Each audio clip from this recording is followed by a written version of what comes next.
Hello students and welcome back to the virtual class of Gyan Manjari Vidyapit Mova. Students, in the last session we discussed why the company wanted the Indian peasants to grow the indigo.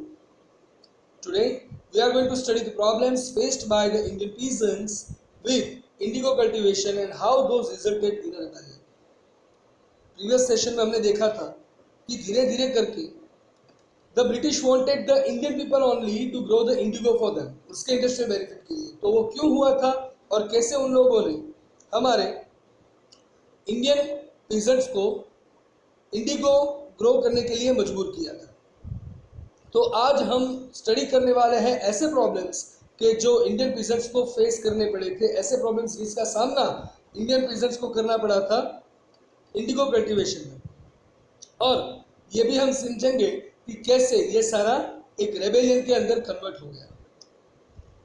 उसके लिए अगर आपके पास NCERT book है तो how was indigo cultivated करके एक section है, that is on page number 32, right, and that is the second paragraph, and on page number 35, right, there was in the NCERT book you can read it, और 34 number page आपको नहीं read करना अगर है तो। अगर नहीं है डोंट वरी, आपका एक जो प्रैक्टिस क्वेश्चन नंबर 9.2 है that is there on SB 17, उस क्वेश्चन का अगर हम आंसर करेंगे तो पेज नंबर 32 टू 35 एनसीईआरटी का उसमें ही कवर हो जाएगा, right. So directly we are going to understand those questions and we will get the heart about how was indigo cultivated from the answers of practice question number 9.2। So 9.2 के अंदर ऐसा दिया गया है कि fill in the boxes in the table, right. So black box जो है table के अंदर उसे फिल करना है, राइट। तो यही हम फिल करेंगे तो उससे ही हमें पूरा का पूरा ये जो टॉपिक है समझ में आ जाएगा। So let us understand what is there on page number 32 to 35 excluding page number 34 in the NCERT book, right, and the topic is how was indigo cultivated. So first the type of cultivation, the first is the nij cultivation. The first type of cultivation is nij cultivation. So nij cultivation क्या था? So under that system, the planter produced indigo in lands that he or she directly controlled, that is lands he bought or rented from the zamindars.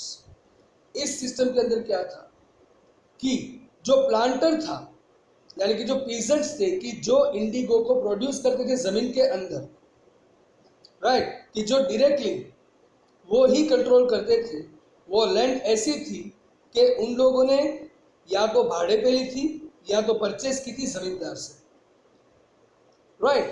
तो जो controller थे उसके नीचे जो peasants थे उसको क्या प्रॉब्लम हुआ था? Indigo cultivation required fertile lands and huge area. Indigo cultivation जो है तो उसको फर्टाइल लैंड चाहिए थी, उपजाऊ जमीन चाहिए थी, और उससे भी बड़ी चीज कि बहुत ही बड़ा एरिया चाहिए था। The planters attempted to lease in the land around the indigo factories, evicting peasants from that area. तो प्लांटर्स जो थे, जो प्लांटर्स होते थे जो इंडिगो प्रोडक्शन को कंट्रोल करते थे, राइट, तो वो प्लांटर ने ऐसी ट्राई की कि ये जो जमीन है उसको लीज पे दे दे, भाड़े पे दे दे, राइट। किसको? इंडिगो फैक्ट्रीज को, ऐसी फैक्ट्रीज को कि जो इंडिगो प्रोसेस करेगा, राइट। और कैसे करेंगे वो? तो वहां पे जितने भी पीजेंट्स है उस एरिया में उसको वहां से एविक्ट करके उसको वहां से निकाल दे, कि जितने भी मजदूर हैं यहाँ पे, जितने भी बिजनेस है उसको यहाँ से हटा दो और यहाँ पे फैक्ट्री के लिए जमीन भाड़े पे दे दो, राइट, जिससे हमें अच्छी कमाई होगी। This led to conflicts and tension. इसकी वजह से जो पीजेंट्स थे और जो प्लांटर्स थे उसके बीच में कुछ कॉन्फ्लिक्ट्स भी हुए और कुछ टेंशन भी हुआ था। That was the first nij cultivation, and the second type of cultivation was the ryotic cultivation, right. So what is ryotic cultivation? So under that system the planters forced ryots to sign a contract। जो planters थे वो ryots को force करते थे कि वो contract sign करें। Those ryots who signed contracts got cash advances, seed and drill from the planters। और वो सारे ryots कि जो ये कॉन्ट्रैक्ट साइन करते थे उसे एडवांस में कैश मिलता था, बीज मिलता था और उसके साथ ड्रिल भी मिलता था प्लांटर्स के ओर से। तो वहां पे पीजेंट्स को क्या प्रॉब्लम हुआ? द पीजेंट्स हैड नो से in the price of the Indigo they produced.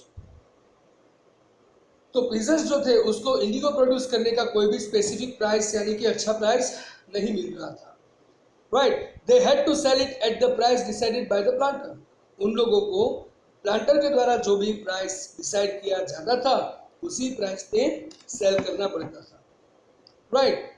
So the second thing about the riot cultivation is the riot had to cultivate indigo in at least 25% of the area under their holding।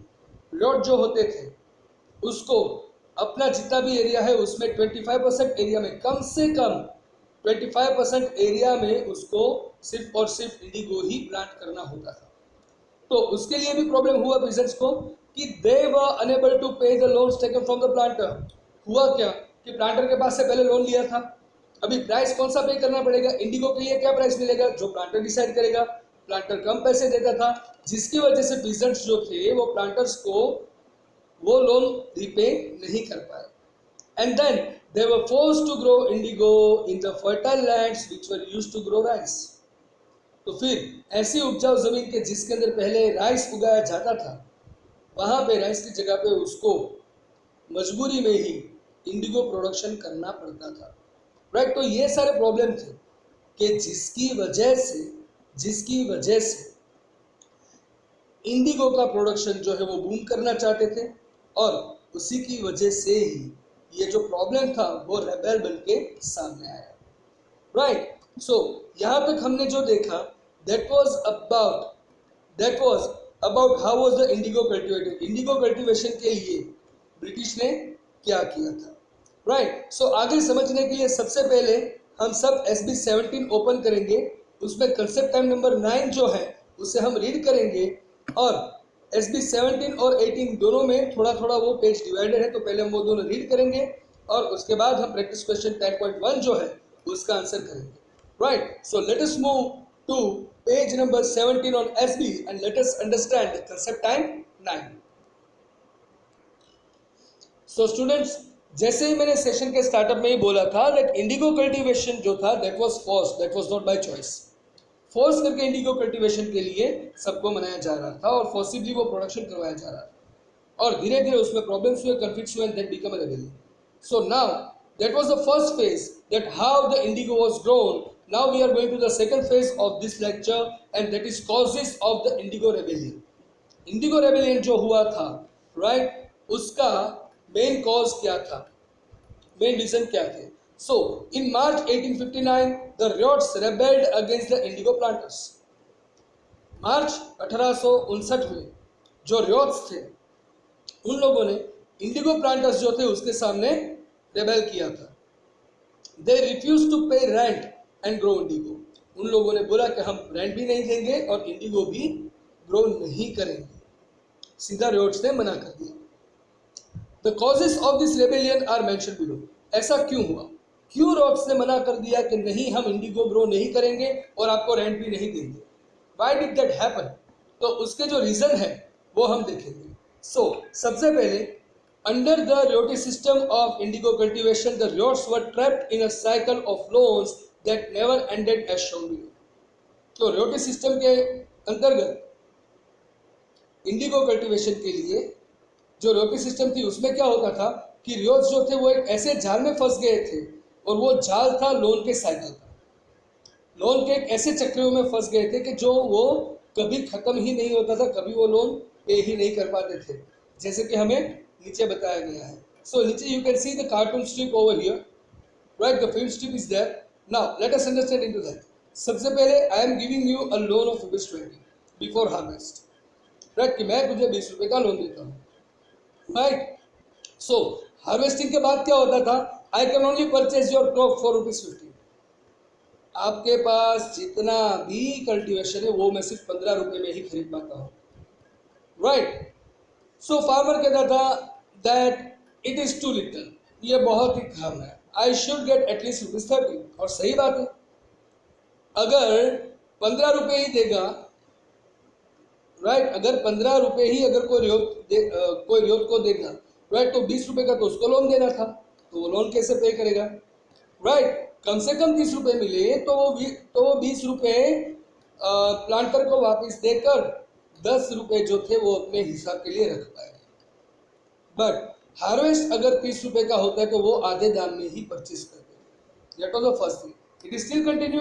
So at first we must move to page number 18. Let us move to page number 18.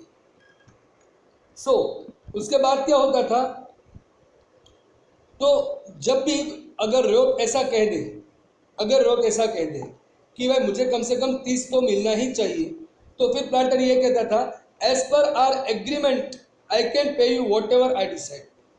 हमारे बीच में जो agreement हुआ है उसके हिसाब से जो मैं डिसाइड करूंगा वही मैं आपको पे करूंगा और वही मैं पे कर सकता हूँ. मैं जितना चाहूँ उतना पे कर सकता हूँ based on the agreement. Also you must repay the loan of ₹20 plus interest. और आपको 20 रुपए का जो लोन है वो सूद के साथ, ब्याज के साथ आपको रिपेबर करना है. So which means the total of ₹25. तो जिससे 20 और 5 रुपए अगर इंटरेस्ट काउंट कर लो तो आपको मुझे 25 वापस देना है. तो यहाँ तक का सिचुएशन. पहले प्लांटर ने बोला मैं तुझे 20 रुपए लोन पे दे रहा हूँ, राइट. फिर ये इंसान ने मेहनत करके इंडिगो उगाया. उसका हार्वेस्ट हो जाने के बाद, पूरा इंडिगो तैयार हो जाने के बाद प्लांटर कहता है मेरे भाई मैं तुझे सिर्फ 15 रुपए ही पे करूंगा. किसान बोलता है नहीं सर, ये कम से कम 30 रुपए तो मिलने चाहिए मुझे. तो प्लांटर कहता है देख भाई, हमारा जो एग्रीमेंट हुआ है ना उसके हिसाब से मैं जो डिसाइड करूं वो प्राइस मैं तुझे दूंगा. मैं जो भी डिसाइड करूं वही प्राइस मैं पे करूंगा, राइट. और तुझे मुझे मेरे लोन भी वापस करना है, वो 20 रुपए का है और उसमें अगर हम इंटरेस्ट सेट करते तो 25 रुपीज का लोन होता है, राइट. तो ये भी तुझे पे करना है. So now the farmer says but you only paid me ₹15 for the crop. आपने मुझे सिर्फ और सिर्फ 15 रुपए तो क्रॉप के लिए पे किए हैं. How can I repay you, मैं आपको वापस कैसे दूंगा. How will I feed my family. और अगर ये 15 रुपए मैंने आपको दे दिया फिर भी 10 रुपए बाकी रहता है, और अगर मान लो मैंने सब दे भी दिया तो अपने परिवार को मैं कैसे चलाऊंगा, right. So the planter said take a new loan from me and go plant the indigo again. तो मुझसे एक और लोन ले लो और वापस से इंडिगो होगा. So you see what happened. पहले उन लोगों ने स्कीम दिया, मैं आपको एडवांस पेमेंट दूंगा, सीड्स भी दूंगा, ड्रिल भी दूंगा, right. You plant the indigo. किसान says it's okay, I will plant the indigo. After the indigo is harvested, the planter says I will pay you only 50 rupees. तो किसान कहता है सर इसका कम से कम रेट 30 रुपीज तो होना चाहिए, आप आधा दाम में मांग रहे हो, राइट. तो ये प्लांटर कहते हैं देख भाई हमारा जो एग्रीमेंट हुआ है ना उस हिसाब से मैं जो चाहूँ वो दाम तुझे दे सकता हूँ, मैं जो चाहूँ उस दाम में मैं तुझसे इंडिगो परचेस कर सकता हूँ, इसमें तू कुछ नहीं बोल सकता. और उसके अलावा मेरे 20 रुपए का जो लोन है उसमें 5 रुपए इंटरेस्ट एड करके तुझे मुझे 25 रुपीज पे करना है. तो फार्मर कहता है सर आपने तो मुझे सिर्फ 15 रुपए ही पे किया है, 15 रुपए में मैं आपको क्या चुकाऊंगा, अपना घर कैसे चलाऊंगा, राइट. कैसे होगा सर. तो प्लांटर कहते हैं एक काम करो, एक और लोन ले लो, मुझसे ही एक और लोन ले लो, फिर उसका भी इंटरेस्ट चढ़ेगा, वापिस वो इंडिगो के कम प्राइस देगा. और वो क्या कहता है मुझसे लोन लेकर वापस से इंडिगो प्लांट कर लो, वापस से वही सिस्टम. तो पूरा ऐसा साइकिल, पूरा चक्र चलता ही जाता था. That was the first reason. Second reason, the planters forced peasants to cultivate indigo in the best soils. सबसे अच्छी जमीन के अंदर वो सिर्फ और सिर्फ इंडिगो उगाने की ही बात करते थे, which were more suitable for the cultivation of rice, की जो राइस के कल्टीवेशन के लिए ज्यादा उपजाऊ थी, बहुत ही बेनिफिशियल थी, बहुत ही सुटेबल थी. लेकिन नहीं, आपको सिर्फ और सिर्फ इंडिगो ही कल्टीवेट करता है. So these were the main reasons how it became the rebellion. Right. So इसके बेसिस पे स्टूडेंट्स आज का आपका होमवर्क जा रहा है 10.1 प्रैक्टिस क्वेश्चन 10 पे, राइट. प्रैक्टिस क्वेश्चन 10 के अंदर आपको 10.1 का आंसर देना है. तो read the picture story given in the concept 9, explain how the roads were trapped in the cycle of loans given by the planters in about 80 words. 80 words के अंदर आपको एक शॉर्ट नोट लिखना है कि कैसे जो किसान थे, जो रोड्स थे, वो प्लांटर्स के लोन साइकिल में फंस जाते थे, राइट. तो यही चीज आपको मुझे होमवर्क पे लिखकर भेजनी है, राइट. सो आई होप आपको आज का सेशन और होमवर्क दोनों समझ में आ गया होगा. So that's it for today's session guys. I see you in the next session with the new topic. Till then it's time to say good bye. So good bye, take care, have a nice time, stay home, stay safe, and yes, don't forget to share your homework. Thank you.